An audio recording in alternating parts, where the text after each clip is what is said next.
Who said what? Well, I don't know, but I saw there were a lot of rumours swirling around on Twitter and social media earlier, suggesting it would have been Andrew Feldman. I know Andrew Feldman. I've worked with him for a long time. He works incredibly closely with the voluntary party, and I believe him when he says he absolutely wouldn't say something like that about our fantastic volunteers. And so I think it's very right to say it will not have been him. Well, he's your co-chairman, so what you're going on is what he has told you. Sorry, I missed your question. Yeah, what you're going on is what he has told you.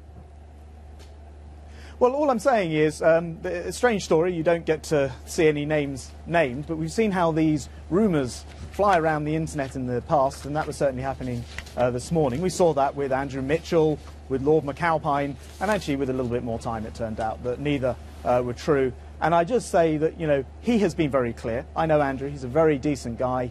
I believe him, he is telling the truth.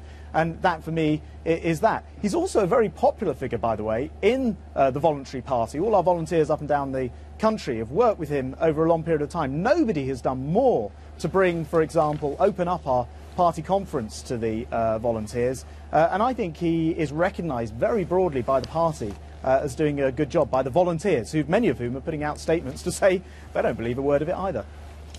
Just as we speak, James Kirkup from the Daily Telegraph, it's one of the 4 papers that ran this story. It's all come out of what was a private dinner, and of course their source wasn't actually named in the stories. He's just tweeted that he stands by his story. So let's just go with what we have then. The accusation is certainly that somebody described activists as mad, swivel-eyed loons. Do you accept that somebody has said that, or words to that effect? Well, look, first of all, I wasn't there, so I wasn't there to overhear a conversation. But secondly, Andrew Feldman, certainly the name that wasn't mentioned in the article, but in fact was swirling around the internet earlier, absolutely assures everybody that it wasn't him. I believe him. He's a good guy who I think is very straightforward and honest. But do you accept that somebody has said it? No, look, I simply wasn't there to hear it. Until somebody produces a name, it's impossible to know. But I do know this for sure. We have volunteers up and down this country doing an extraordinary amount of hard work. Well, you might have fewer of them now. Volunteering. You may have fewer of them now because you have 4 national newspapers. You have the political correspondents from 4 papers all coming out with exactly the same quotation.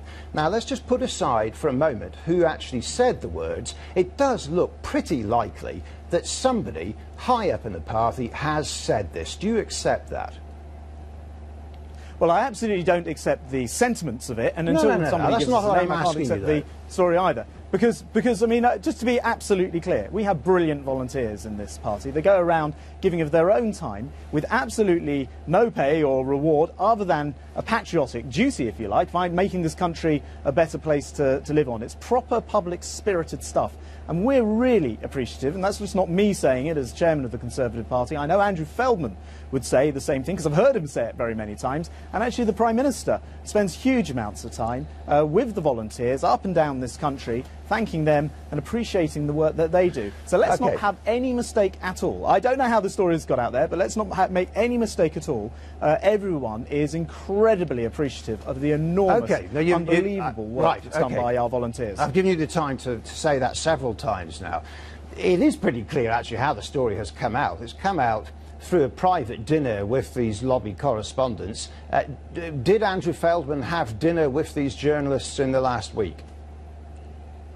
Well, as I understand it, actually, and I might be wrong about this as I wasn't there, but it sounds like it came out at a Conservative Friends of Pakistan dinner, at which presumably a lot of people were there at that dinner. I think there were a couple hundred plus people, 250 people. Was Andrew Feldman at the dinner? Look, it's very, and Andrew Feldman was there, and it's very, very difficult to have a newspaper story that says, you know, the story doesn't say who it is, but that somebody has said something, and then you get these sort of internet